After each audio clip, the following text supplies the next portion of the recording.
Stick with looking for value for money. Stick with the job that we hired you for. Don't start pretending you're a doctor or a health professional, because I can tell you, you aren't.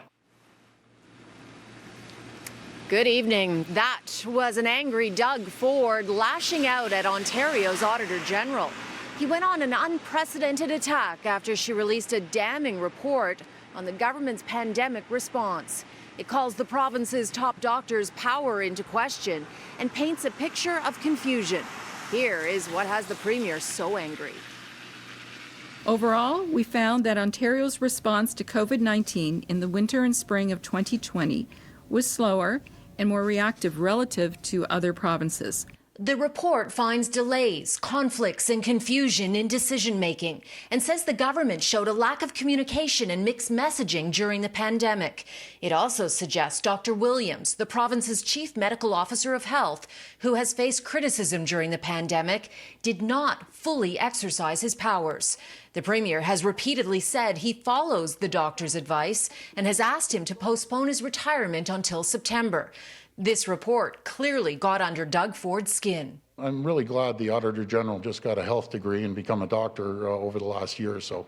The opposition sees it differently. The Premier chose to act, ignoring the advice of public health officials in this province. Doug Ford has stood at a podium every day since March and effectively lied about who he's listening to. Other findings in the report: Ontario's command structure, which has 500 people at the table, became cumbersome and not dominated by public health expertise.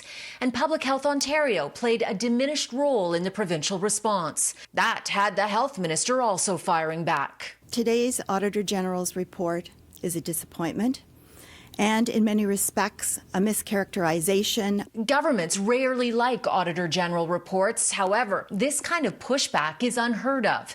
But this is a government that initially enjoyed public support and is now facing public fatigue and frustration. Bonnie Lysyk also found the Ford government acted slower than BC to protect residents in long-term care.